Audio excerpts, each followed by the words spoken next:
और अब आज की सियासत की उस असरदार खबर की बात करते हैं जिसकी चर्चा हो रही है खूब। आज सचिन पायलट के पिता और कांग्रेस के दिग्गज नेता रहे पूर्व केंद्रीय मंत्री राजेश पायलट जी की 25वीं पुण्यतिथि है। इस अवसर पर राजस्थान कांग्रेस की राजनीति में आज बड़ी हलचल रही।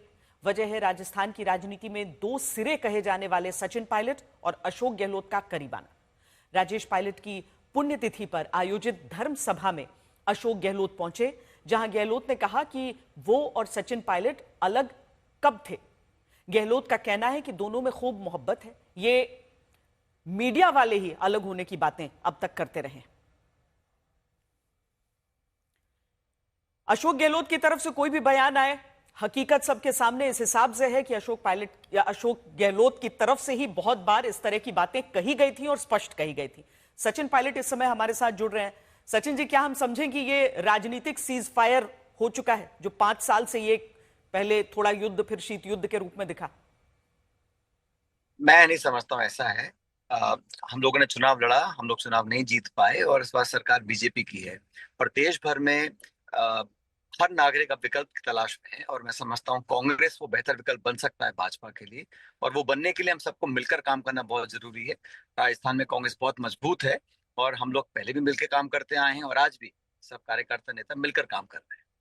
सचिन जी, आप घर पर गए थे, उनसे आपने स्वयं निमंत्रण दिया, निजी तौर पर उन्हें आमंत्रित किया था, लेकिन हकीकत तो ये भी है ना कि बहुत सारी ऐसी बातें कही गई जो कड़वी रही थी। देखिए, जो समय बीत गया वापस आने वाला है नहीं। हमें अब आगे की तरफ देखना है और तमाम चुनौतियां देश के सामने हैं, संगठन के सामने हैं, हमको मिलकर काम करना पड़ेगा। और जहां तक अशोक गहलोत जी की बात है, वो मुझसे उम्र में 30 साल बड़े हैं और मुझे लगा ये मेरा व्यक्तिगत कार्यक्रम है और वहां पे जाके अगर उनको मैं इनवाइट करता हूँ तो उसमें कोई बुरी बात नहीं है और उन्होंने बड़े वहाँ पे इनविटेशन को स्वीकार किया और मुझे खुशी है कि आज वो और तमाम सब जितने भी हमारे नए पुराने कांग्रेस परिवार के सदस्य थे वो सब वहां पर आए और पायलट साहब की आज 25वीं पुण्यतिथि है, उस पर उन्होंने वहां श्रद्धांजलि अर्पित करी। मैं उन सबका बहुत बहुत आभार व्यक्त करता हूँ। ये बात भी सही होती है कि जब सत्ता में रहते हैं तो संघर्ष अलग तरह का होता है, सत्ता में नहीं है तब संघर्ष अलग तरह का हो सकता है। क्या ये वो परिवर्तन है या फिर आपको मन से लगा कि अब किसी भी तरह के टकराव को, खटास को आगे ले जाने का कोई फायदा नहीं है? मैं फिर कह रहा हूँ कि जो समय बीत गया, कब क्या किसने कहा नहीं कहा उसका कोई मतलब नहीं है, क्योंकि अब हमें आगे की ओर देखना है। और मुझे हमेशा मैंने अपने जीवन में विनम्रता को अपनाया है, जो मैंने अपने पूज्य पिताजी से सीखा है और सबको साथ लेकर चलने की कोशिश की है। अगर हम सब साथ मिलकर आगे बढ़ते हैं तो संगठन को, राज्य को बहुत ताकत मिलती है और उस दिशा में हम लोगों को काम करना है।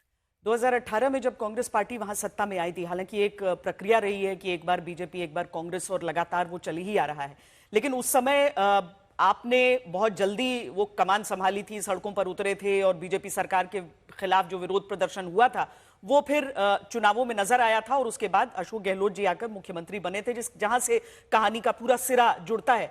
लेकिन सचिन जी, मैं ये समझना चाहती हूं, अगर आप ये कह रहे हैं कि पार्टी को एक साथ रहना चाहिए, एकजुट रहना चाहिए और एक जो लक्ष्य है उसे हासिल करना चाहिए, तो क्या सचिन पायलट उसी रूप में वापस सक्रिय होने जा रहे हैं राजस्थान की राजनीति में, वहां पर जो विरोध प्रदर्शन और बीजेपी सरकार को घेरना मुद्दों पर?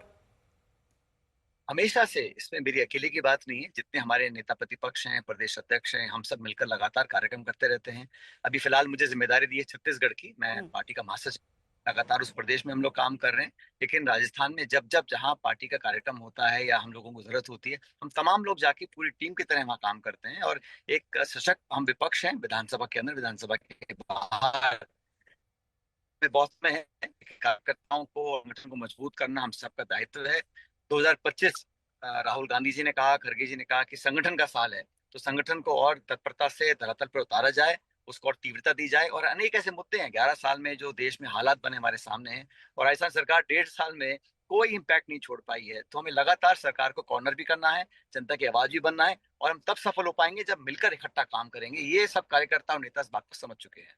लेकिन चूंकि आपने छत्तीसगढ़ की बात की है और आपके ऊपर वो जिम्मेदारी है, वहां पर आप कांग्रेस पार्टी किस तरीके से राजनीतिक रूप में आगे बढ़े वो आपको देखना है, लेकिन क्या राजस्थान को लेकर आपका और अशोक गहलोत का विजन अब एक हो चुका है? देखिए, हमारा यहाँ हमारे दल में व्यक्तिगत लोगों की इनपुट्स हो सकते हैं, राय हो सकती है, लेकिन अंतिम जो विजन है, डॉक्यूमेंट है, चुनाव है, रणनीति है, कैंपेन है, स्ट्रैटेजी है, वो संगठन की होती है। उसमें सब लोगों का योगदान होता है। तो जो भी संगठन के स्तर पर हम लोग निर्णय लेंगे प्रदेश के लिए, देश के लिए, उस पर हम मिलकर काम करेंगे। और किसी एक व्यक्ति कार्यकर्ता की अलग व्यू पॉइंट हो सकता है, लेकिन अंत में जो पार्टी का निर्णय है, जो पार्टी की सोच है, जो पार्टी का दायित्व है, उस सबको हम मिलकर उस काम को निर्वहन करना है।